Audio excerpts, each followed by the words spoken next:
Before written history hardened into dates and dynasties, before borders were drawn and kings crowned themselves eternal, there existed a civilization so powerful, so advanced, and so strategically dominant that later ages could not fully explain it, only obscure it. This was not a minor kingdom swallowed by time, nor a myth born from exaggeration. It was a superpower in every sense of the word, militarily feared, economically dominant, scientifically sophisticated, and culturally influential across vast regions of the ancient world. Yet today, its name barely survives in fragments, footnotes, and distorted retellings. Its story was not simply forgotten. It was erased. History, as it is commonly understood, is not a neutral record. It is a narrative shaped by survivors, victors, and successors. Empires that endure write chronicles. Those that collapse leave ruins. But some civilizations fall so completely or threaten later powers so profoundly that their memory itself becomes dangerous. The ancient superpower you are about to hear about belonged to this category. Its disappearance was not accidental. It was systematic.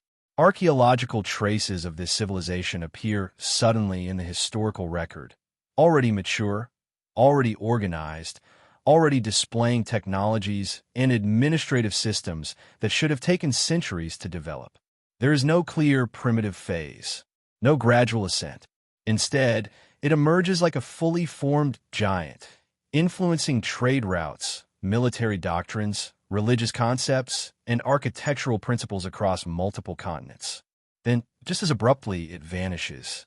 Later civilizations would build directly atop its cities, repurpose its temples, melt down its metals, and rename its inventions. In doing so, they ensured continuity of function while destroying continuity of memory. What remained were stones without names, symbols without translators, and legends stripped of their original owners. Ancient writers hinted at this lost power, but rarely spoke plainly. Greek historians referred to an older people who taught them astronomy and geometry. Mesopotamian records described a prior age ruled by god-kings who descended from the sky and established laws before the great floods. Egyptian texts spoke of a time before the pharaohs, when a different order governed the land and knowledge flowed freely between regions now separated by deserts and seas. These accounts were not myths in the modern sense. They were memories, encoded, fragmented, and deliberately obscured. What made this civilization so threatening to later powers was not merely its military strength, but its model of organization. It did not rely solely on brute force. It mastered logistics, standardization, and long-distance coordination on a scale that rivals modern states. Roads aligned with astronomical precision connected cities hundreds of miles apart. Harbors were engineered to withstand centuries of tidal stress. Administrative seals found far from their place of origin indicate centralized authority capable of managing resources across enormous distances. Even more unsettling was their understanding of natural forces. Evidence suggests they possessed advanced knowledge of metallurgy, acoustics, hydraulics, and medicine. Surgical tools attributed to later cultures appear in layers far older than expected. Alloys believed to be medieval inventions have been discovered in ancient contexts associated with this civilization. Structures once dismissed as religious monuments reveal mathematical ratios and engineering techniques that challenge conventional timelines. This knowledge did not vanish because it was ineffective. It vanished because it was incompatible with the power structures that followed. When newer empires rose, they faced a choice: acknowledge the superiority of those who came before, or rewrite the story of progress to place themselves at the center. They chose the latter. Libraries were destroyed. Languages were replaced. Calendars were reset. The past was reorganized to make room for new heroes and new gods. But erasure leaves scars. Inconsistent chronologies, unexplained technological leaps, and architectural anomalies persist across the ancient world. Structures too precise for their supposed age. Maps showing lands unknown to the civilizations that copied them. Myths that describe global catastrophes remembered identically across distant cultures. These are not coincidences. They are the fingerprints of a forgotten superpower whose reach was once global. One of the most telling signs of deliberate erasure is how often this civilization is referred to indirectly. Instead of names, later texts use phrases like the ancients, the first rulers, or those who came before the kings. This linguistic distancing allowed later societies to absorb the achievements without crediting the source. Over time, attribution faded, and the original creators became shadows. Even religion played a role. Deities once associated with this civilization were rebranded, absorbed into pantheons under new names, their attributes altered to fit new narratives. Sacred knowledge was reframed as divine revelation rather than inherited science. What was once taught became worshipped. What was once understood became forbidden. Yet despite centuries of suppression, the truth never fully disappeared. It survived in stone alignments that still track the heavens with astonishing accuracy, in myths that speak of a golden age destroyed by hubris or disaster, in genetic markers showing unexpected population movements across continents long before recorded migrations, and in the quiet frustration of historians who encounter evidence that refuses to fit the accepted timeline. The ancient superpower was not erased because it failed. It was erased because it succeeded too well. Its model of civilization, based on shared knowledge, trans-regional cooperation, and mastery of natural laws, stood in contrast to later systems built on rigid hierarchy, conquest, and control of information. Remembering it would raise uncomfortable questions. Forgetting it allowed history to move forward unchallenged.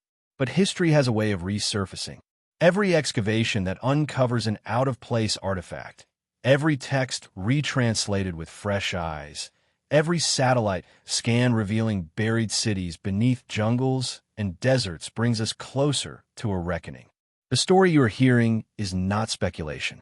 It is reconstruction, pieced together from what was left behind, from what survived destruction, and from what could not be fully erased.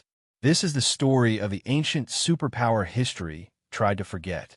And the deeper we go, the clearer it becomes. The past we were taught is incomplete. To understand how such a civilization could be erased, one must first understand how powerful it truly was. Power in the ancient world was not measured only by armies or territory, but by control of systems, food, time, movement, knowledge, and belief. This civilization mastered all five. Its agricultural system alone defied expectations. Evidence buried beneath later settlements reveals large-scale land management that went far beyond seasonal farming. Irrigation channels were cut with gradients so precise that water flowed evenly across vast plains without stagnation or erosion. Some of these channels stretch for miles, following contours that modern engineers would need surveying instruments to calculate accurately. Sediment analysis shows controlled flooding cycles, suggesting an understanding of hydrology that allowed them to replenish soil nutrients without destroying crops. This meant stable food supplies, population growth, and freedom from famine, an enormous advantage over neighboring societies. With food security came specialization. Not everyone needed a farm. Some became metallurgists, others architects, physicians, navigators, or scribes. This division of labor accelerated innovation. Workshops uncovered at ancient sites linked to this civilization show standardized production methods. Tools were manufactured in uniform sizes, implying measurement systems consistent across regions. Such standardization is a hallmark of advanced administration, not primitive culture. Trade networks extended far beyond what conventional history allows. Materials found in their cities originated from regions thousands of kilometers apart. Tin from distant mountains, shells from far-off coasts, stones from deserts and highlands. These are not occasional luxury items. They appear in everyday contexts, indicating regular, organized trade. To sustain such networks, this civilization required reliable transportation, navigational knowledge, and diplomatic relationships across vast distances. Maritime evidence is especially revealing. Ancient harbors attributed to later cultures show signs of earlier construction beneath them. Older stonework, deeper foundations, and design principles more advanced than those of the societies that reused them. Breakwaters aligned with prevailing winds, tidal basins engineered to reduce silt buildup, and docking systems that suggest ships larger and more complex than officially recognized for that era. These people did not fear the sea. They understood it. Their ships were not merely vessels for trade. They were instruments of influence. Cultural artifacts bearing identical symbols appear along coastlines separated by entire seas. These symbols were not decorative. They marked authority, origin, and legitimacy. Wherever they traveled, they left traces of governance, not just commerce. On land, their cities were planned, not organic. Excavations reveal grid systems, zoning, drainage infrastructure, and public works designed for long-term use. Waste management systems existed long before such concepts were supposed to have emerged. Streets sloped gently to carry runoff away from living areas. Homes were built with ventilation strategies that moderated temperature, reducing the impact of extreme climates. These were not accidental features. They were deliberate solutions to environmental challenges. The question then arises, how could a civilization capable of such feats disappear so completely? The answer lies not in a single catastrophe, but in a convergence of crises followed by intentional suppression. There is growing evidence that this superpower faced a massive environmental disruption, possibly rapid climate shifts, seismic events, or flooding on a scale remembered later as myth. Geological layers corresponding to the decline of this civilization show signs of widespread destruction. Sudden abandonment, collapsed structures, and sediment deposits inconsistent with normal habitation. Whatever happened was severe enough to destabilize even their advanced systems. But collapse alone does not erase memory. After the disruption came opportunists. Surrounding societies, less advanced but more adaptable to chaos, moved into the vacuum. They occupied abandoned cities, reused infrastructure, and inherited technologies they did not fully understand. Over generations, these successors claimed ownership of what they had inherited. The originators became legends, then ghosts, then nothing at all. Political motives hardened this process. New rulers needed legitimacy. Admitting that their power rested on the remnants of a superior civilization undermined their authority. It was safer to present themselves as founders, chosen by gods, destined to rule from the beginning of time. To do this, the past had to be simplified. Records were rewritten. Inscriptions were altered or removed. Names were replaced. Chronologies were compressed. What could not be destroyed was reinterpreted. Advanced knowledge became divine magic. Engineering became ritual. Science became myth. By reframing understanding as worship, access to knowledge could be controlled. Language was another weapon of erasure. The original tongue of this civilization appears to have been widely used across regions, functioning as a diplomatic and administrative medium. As successor cultures rose, they replaced it with their own languages. Without speakers, text became meaningless. Without translation, meaning vanished. Libraries filled with unreadable knowledge were eventually abandoned or destroyed, not out of malice, but indifference. Yet some fragments survived. Stone inscriptions too large to move. Astronomical alignments too precise to ignore. Oral traditions passed down quietly, stripped of context but retaining core truths. These fragments puzzled later scholars, who sensed that something was wrong with the official narrative but lacked the evidence to challenge it openly. Modern archaeology has begun to reopen these questions, but resistance remains strong. Established timelines are deeply entrenched. Admitting the existence of a lost superpower forces a reevaluation of human progress itself. It suggests that history is not a straight line from primitive to advanced, but a cycle of rise, collapse, and rediscovery. It also raises an uncomfortable possibility that humanity has reached advanced states before and lost them. The erased civilization understood this cycle. Some of their surviving texts hint at impermanence, warning that knowledge unguarded can be lost and power without wisdom invites destruction. These warnings may have been intended for us, because even now, despite all we have uncovered, much of their legacy remains buried, not just beneath soil, but beneath assumptions. And as we continue, the evidence will only grow more unsettling. One of the most controversial aspects of this erased superpower is its apparent understanding of time itself. Not merely calendars or seasonal cycles, but deep, systemic knowledge of astronomical patterns that span centuries. Structures associated with this civilization consistently align with solstices, equinoxes, and stellar risings that only occur at specific moments in long astronomical cycles. These alignments are not approximate. They are exact. In some cases, they would have required continuous observation over many generations to calculate accurately. Later cultures inherited these structures and attributed them to gods, giants, or divine inspiration, because the alternative, that humans had once possessed such precise knowledge, was too disruptive.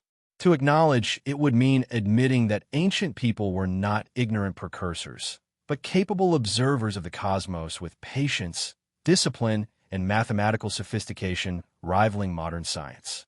Evidence suggests that this civilization tracked precession, the slow wobble of Earth's axis that completes a cycle roughly every 26,000 years.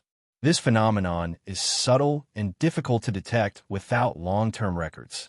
Yet symbolic motifs tied to shifting star positions appear repeatedly in their iconography. Animal symbols correspond not just to myths, but to specific constellations at different epochs. This implies a temporal awareness far beyond the lifespan of any individual ruler or priesthood. Why would a civilization care so deeply about deep time? Because time governs survival. Their agricultural planning, flood control systems, and migration strategies appear synchronized with long-term climate patterns. They were not reacting to nature year by year. They were anticipating it.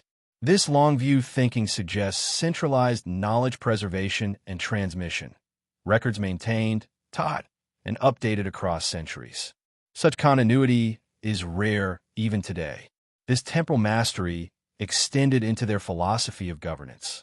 Unlike later empires obsessed with immortality through monuments and conquest, this civilization appears to have accepted impermanence. Their greatest structures were not tombs, but observatories, water systems, and civic spaces. Power was invested in function rather than glorification. This may be one reason they were later misunderstood.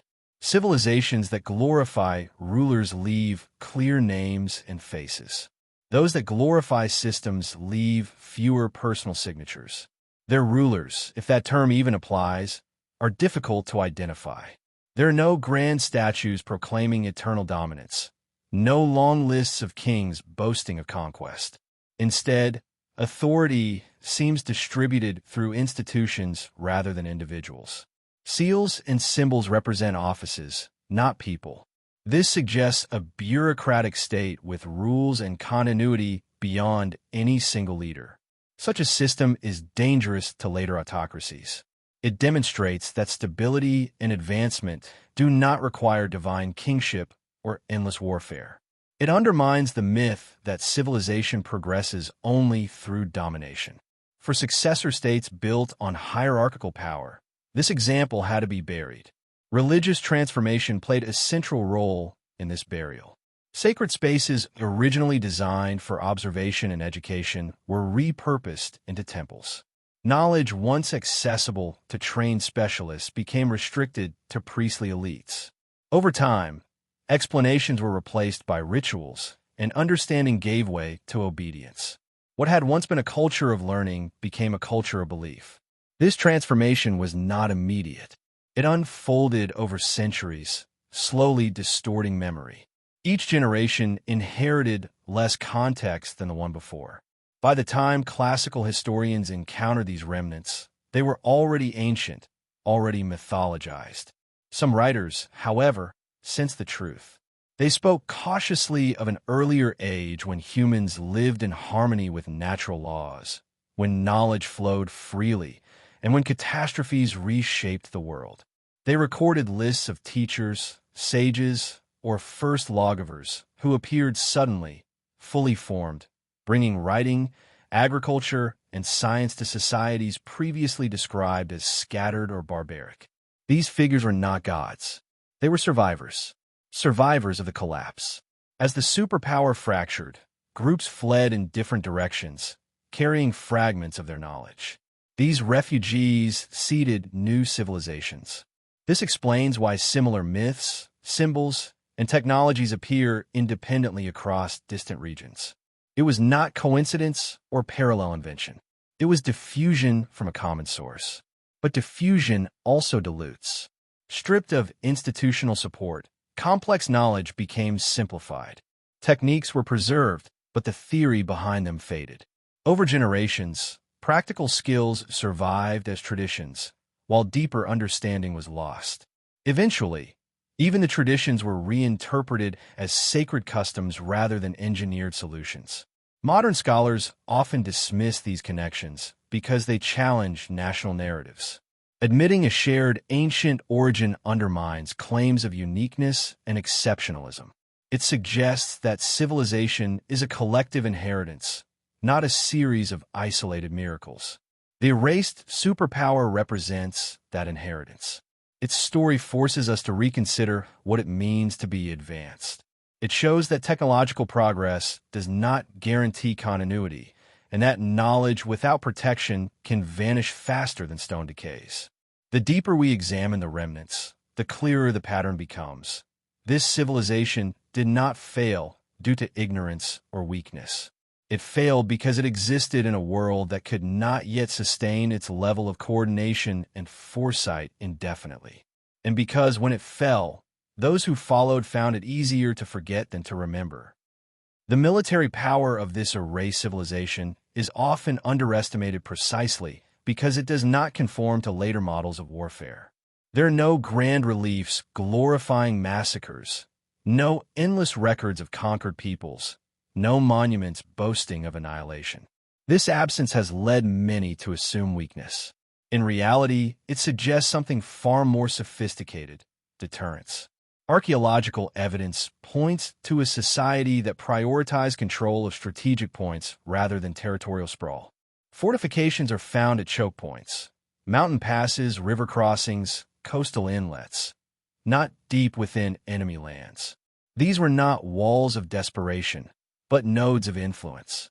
Whoever controlled them controlled movement, trade, and supply lines. Conflict could be ended before it escalated. Weapons attributed to this civilization are deceptively simple in appearance, but advanced in construction.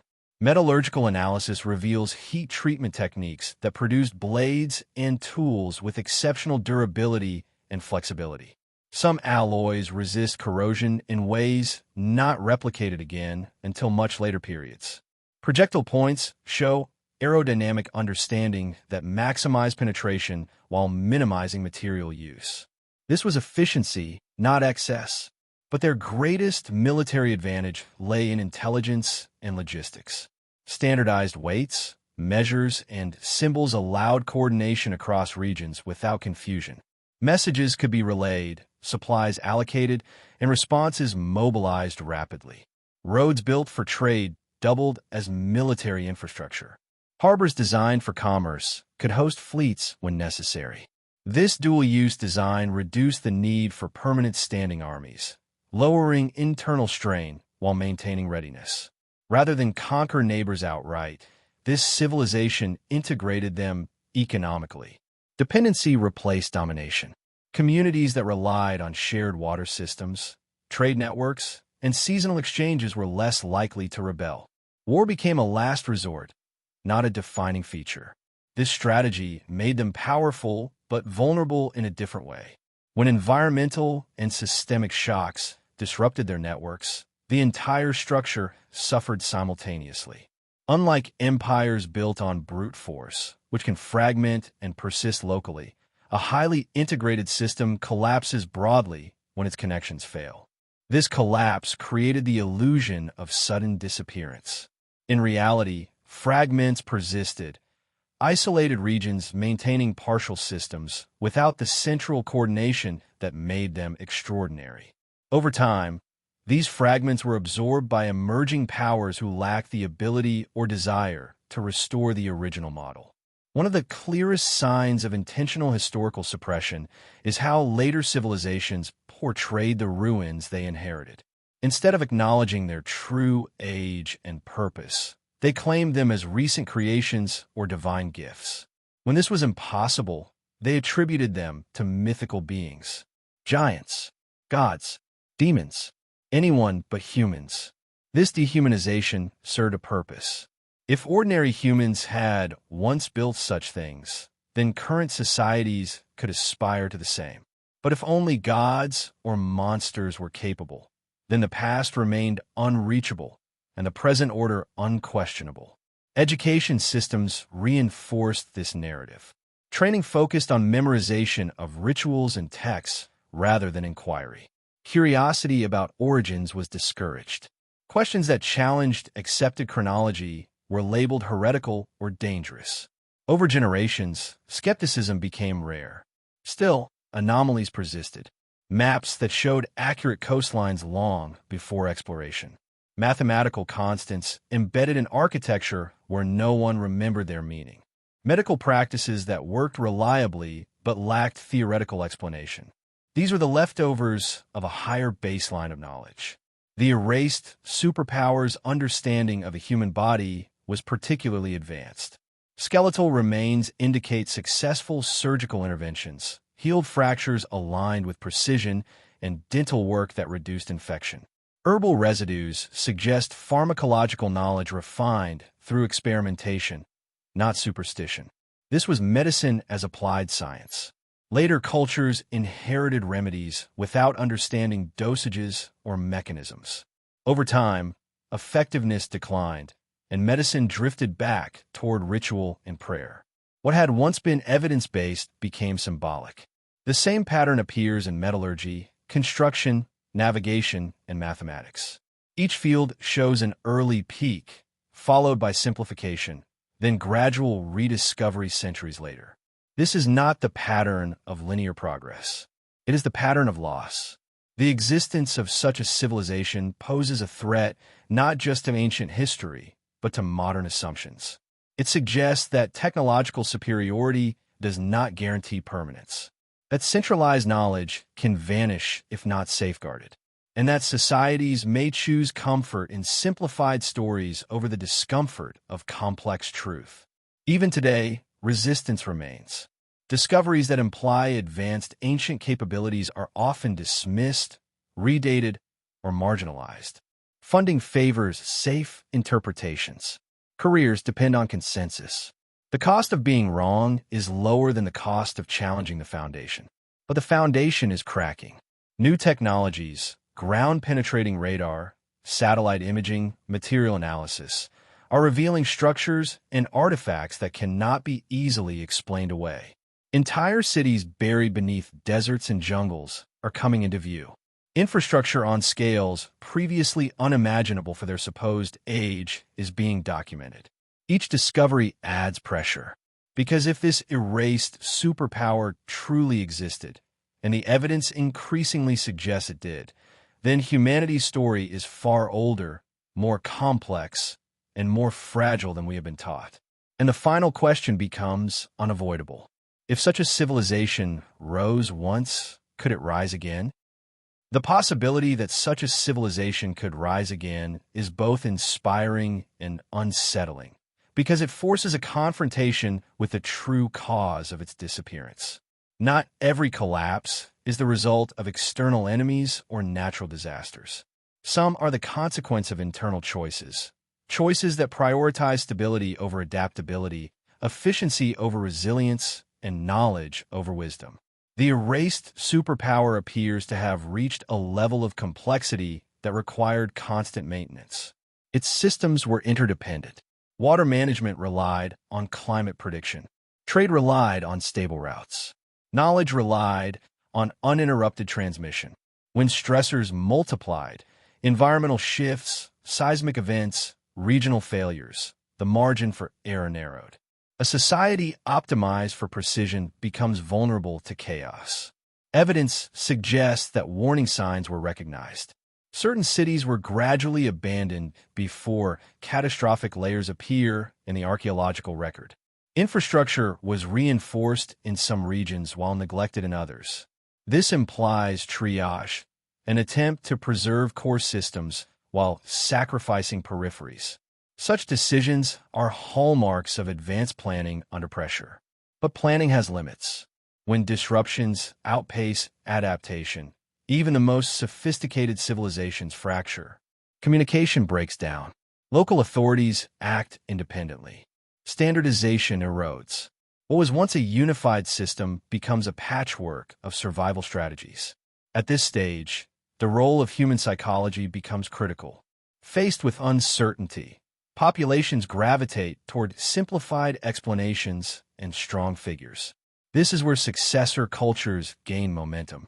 They offered certainty, new myths, new gods, new identities. In exchange, they demanded obedience and memory loss.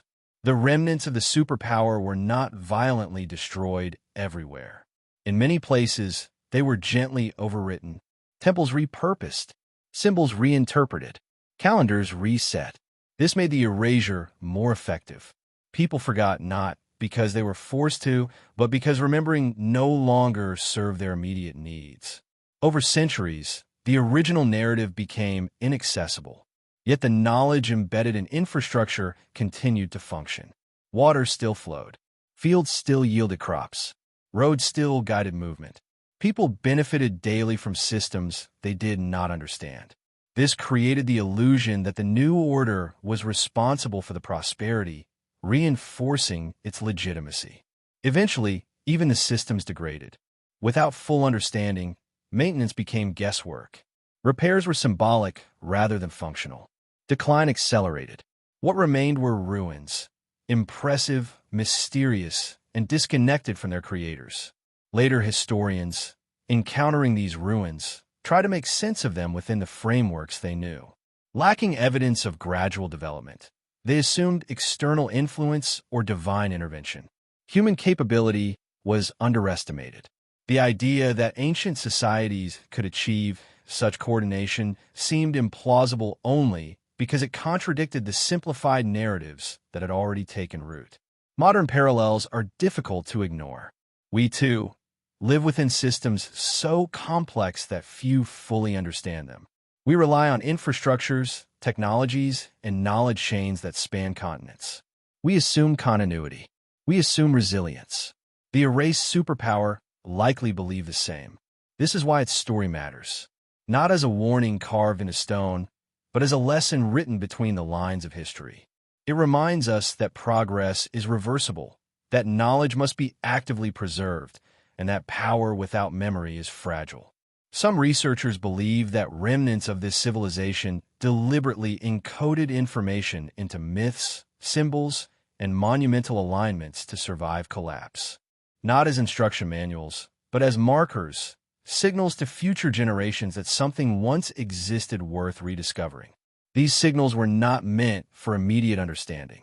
They were meant to endure, and they have. Every generation that questions accepted timelines, that investigates anomalies rather than dismissing them, moves closer to reconstructing the truth. The erased superpower is no longer entirely silent. Its voice is faint, fragmented, but persistent. History did not erase it completely, because erasure requires total destruction, and that never truly happened. What happened instead was forgetting. And forgetting, unlike destruction, can be reversed. As fragments of this forgotten civilization resurface, a pattern becomes increasingly clear. The erasure was not a single event, but a process repeated across regions and centuries. Each time a successor culture encountered remnants it could not explain, it made a choice: preserve and question, or adapt and forget. More often than not, forgetting proved more convenient. This choice reshaped identity. By redefining origins, societies gained narrative control. They could claim divine favor, heroic ancestry, or inevitable destiny without acknowledging dependence on a prior, more advanced system. Over time, this self-authored history hardened into doctrine. Yet some evidence proved stubborn. Buried beneath temples and palaces of later civilizations lie older foundations, constructed with techniques no longer practiced by those who built above them. Stone blocks fitted so precisely that even modern blades cannot slip between them. Foundations designed to withstand seismic activity, while the structures built atop them later collapsed repeatedly. This inversion of quality speaks volumes. These earlier builders understood their environment intimately. They did not impose architecture blindly. They listened to the land, fault lines, water tables, prevailing winds. Construction was an act of integration, not domination. Later builders, imitating outward forms without understanding principles, replicated shapes but not function. This loss of understanding is one of the strongest indicators of historical discontinuity. Tool marks tell a similar story. In certain ancient quarries, cuts are found that suggest techniques unknown to the cultures officially credited with the structures. These cuts are consistent, smooth, and efficient. They imply not brute force, but controlled methods, possibly involving knowledge of material properties, vibration, or chemical processes. Such techniques vanished, leaving later societies to labor with less effective tools. The question of writing further exposes the scale of erasure. Scripts attributed to early historic periods show signs of being simplified versions of earlier, more complex systems. Symbols once capable of expressing layered meaning were reduced to phonetic or decorative forms. This simplification made writing more accessible but less precise. Administrative nuance, scientific notation, and symbolic compression were lost. This trade-off mirrors what happens when a society prioritizes expansion over depth. Rapid spread favors simplicity. Complexity slows adoption. In choosing simplicity, successor cultures gained reach at the cost of understanding. The erased superpower appears to have made the opposite choice. Its systems favored precision, durability, and depth, even if that limited rapid expansion. This choice allowed it to sustain high-level functionality for long periods, but also made it fragile when disruption occurred. Another overlooked aspect is population management. Evidence suggests this civilization did not maximize population growth indiscriminately. Settlement sizes were controlled. Resource use was balanced. There are signs of planned spacing between cities, suggesting an awareness of ecological limits. This restraint is rare in historical empires, which often pursued growth until collapse. Such restraint challenges assumptions about human behavior. It implies long-term planning guided by data and observation rather than short-term ambition. It also suggests governance structures capable of enforcing unpopular but necessary limits. Again, this model was incompatible with later power systems built on expansion and extraction. Perhaps most striking is the absence of propaganda. Where later empires left behind grand narratives of supremacy, this civilization left instructions, measurements, alignments, infrastructure. Their legacy was functional, not rhetorical. They built for use, not remembrance. Ironically, this made them easier to erase. Without stories celebrating themselves, others told stories for them, or erased them entirely. Modern rediscovery is forcing a reckoning. Each newly dated site that predates established chronologies widens the gap between evidence and narrative. Each advanced artifact found in an impossible context demands explanation. Dismissal is becoming harder, but acceptance requires humility. It requires acknowledging that human history includes peaks we did not inherit directly and losses we did not choose. It requires abandoning the comforting idea that we stand at the pinnacle of a simple upward climb. The erased superpower teaches a different lesson. That civilization is not a ladder, but a landscape with high points, deep valleys, and paths that can be lost and found again. And as we continue to uncover its traces, one truth becomes unavoidable. What we call the beginning of civilization may, in fact, be a restart,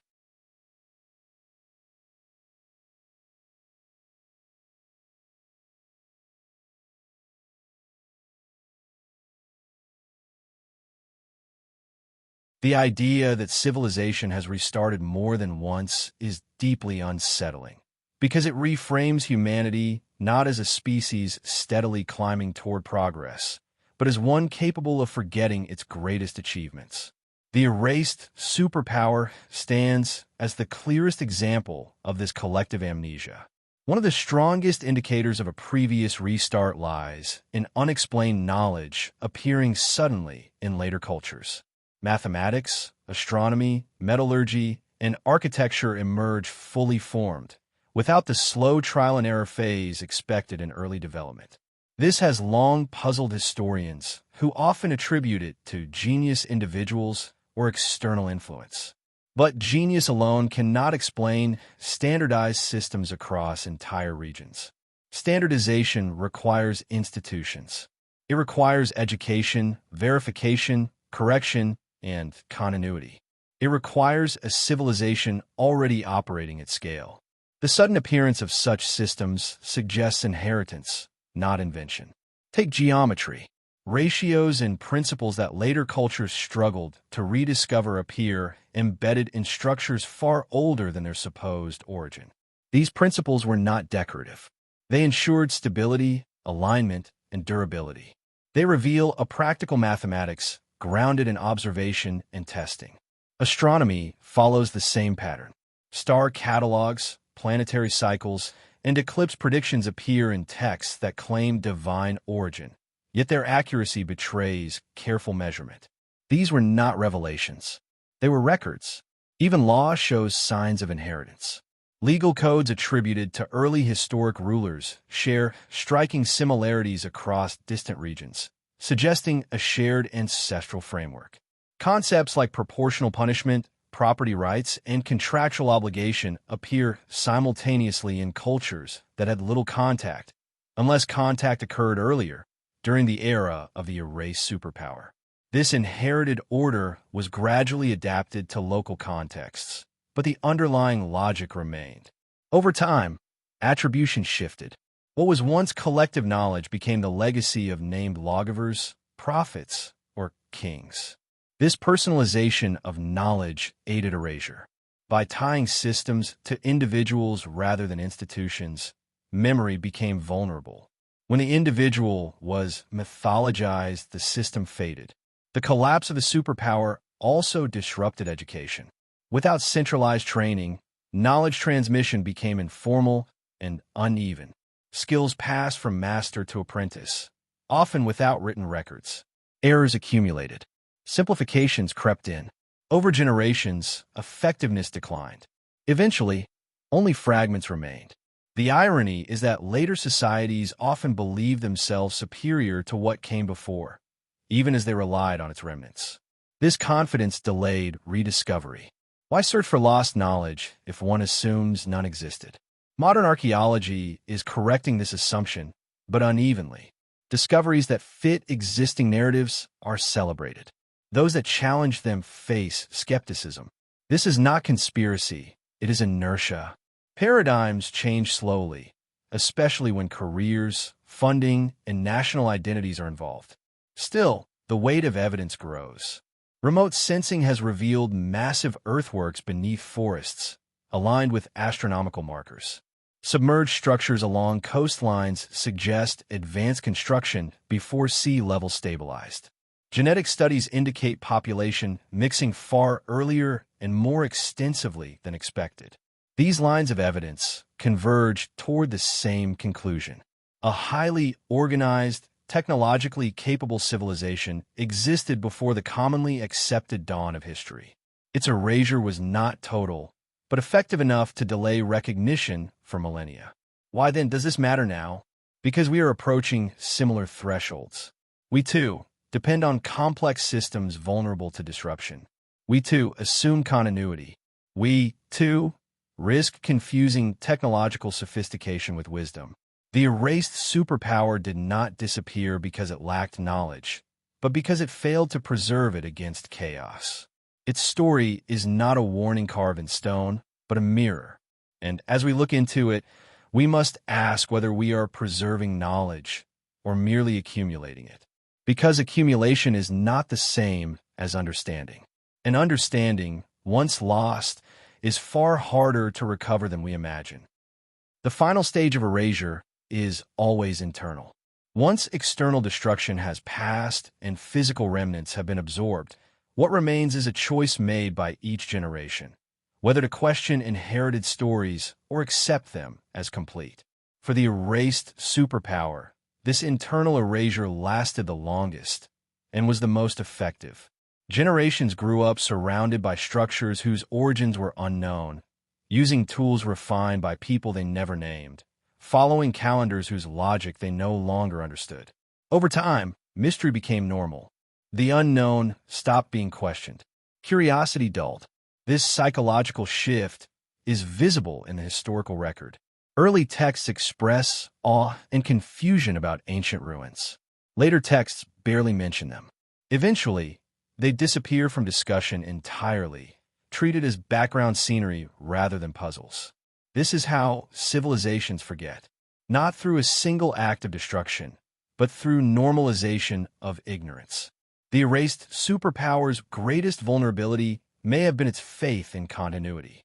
Its builders likely assumed that future generations would recognize, maintain, and build upon their systems. They did not anticipate that their successors would benefit from these systems while discarding their origins. In this sense, the erasure was unintentional at first. It became deliberate only when forgetting proved useful. As power structures solidified, inconvenient questions were suppressed. Scholars who suggested deeper antiquity were ignored. Myths were standardized. Official chronologies were fixed. History became a tool of governance rather than inquiry. Even today, this tension persists. When discoveries challenge accepted timelines, debates focus less on evidence and more on implications. What would it mean if advanced knowledge existed earlier than we believed? What would it mean for our understanding of progress, identity, and destiny? For many, these questions are more uncomfortable than the mystery itself.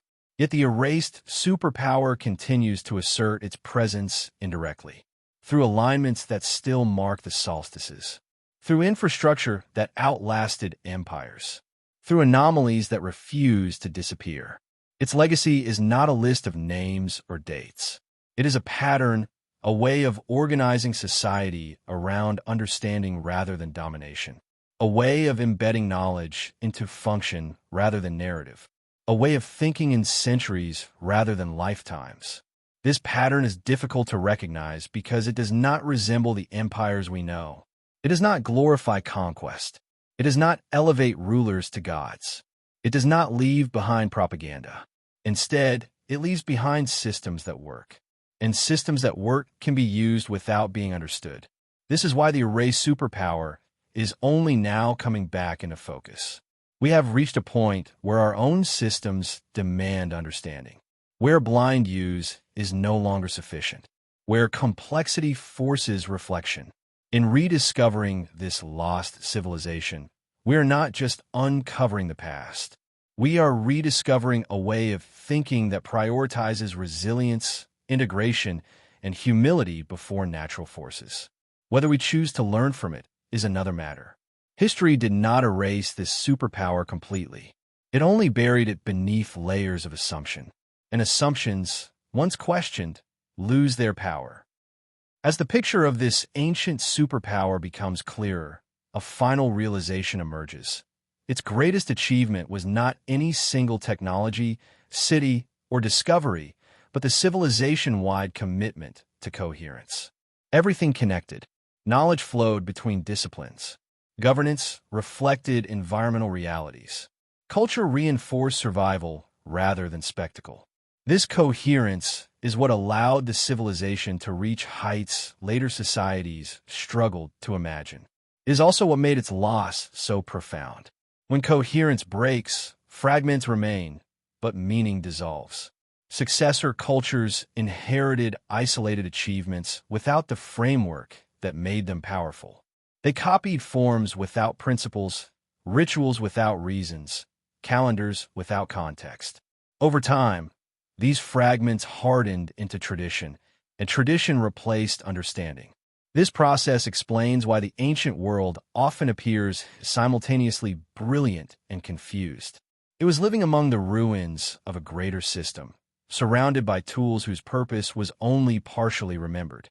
Modern science is now retracing that path in reverse. By re-examining old assumptions, cross-referencing disciplines, and applying new technologies to ancient questions, researchers are reconstructing what was lost, not as myth, but as model. A model of civilization that did not rely on endless expansion, that balanced technological advancement with ecological awareness, that prioritized durability over dominance. The race superpower was not perfect. No civilization is. But it achieved something rare, a long-term equilibrium between human ambition and natural constraint. Its collapse was not proof of failure, but of vulnerability in the face of compounded stress. This distinction matters because it reframes collapse not as punishment for arrogance, but as a consequence of complexity unmanaged by adaptability. A lesson especially relevant today.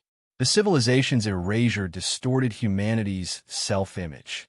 It encouraged the belief that progress begins in ignorance and advances only forward.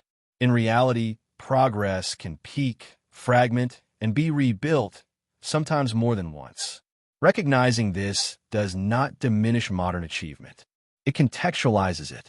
It reminds us that we are inheritors, not originators, of many ideas we consider new. That innovation often means rediscovery, and that humility is not weakness, but preparation. The ancient superpower history tried to erase is no longer silent. Its voice is heard in every unexplained alignment, every advanced artifact out of place, every story that speaks of a lost golden age. These are not fantasies. They are echoes. Echoes of a civilization that understood the world deeply, organized itself accordingly, and left behind systems meant to endure beyond memory. History failed to remember it, but evidence did not. And as long as evidence remains, erasure can never be complete. The ancient superpower history attempted to erase was never meant to be remembered through names, crowns, or monuments. It was meant to endure through function, alignment, and understanding. That choice, whether intentional or philosophical, determined both its greatness and its disappearance. Civilizations that carve their achievements into the faces of rulers are remembered even when their systems fail. Civilizations that embed their achievements into systems are forgotten when those systems are inherited without comprehension.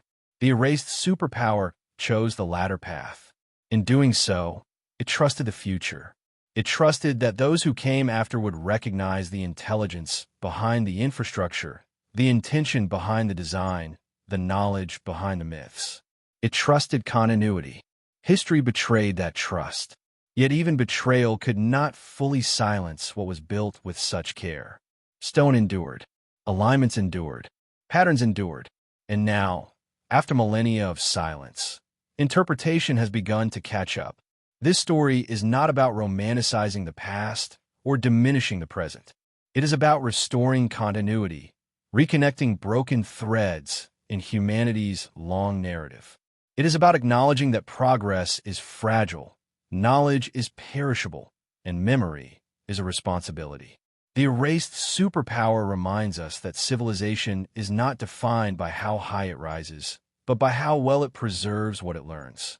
If we fail to remember this, we risk repeating the same cycle, believing ourselves unprecedented, invincible, and eternal, until complexity overwhelms us and memory fractures once again. But if we remember, if we choose understanding over assumption, preservation over pride, then the fate of that forgotten civilization need not be ours. History erased their name. It does not have to erase their lesson. If this story made you question what you thought you knew about the ancient world, stay with us. Subscribe for deeper explorations into lost civilizations, forgotten knowledge, and the hidden patterns buried beneath history.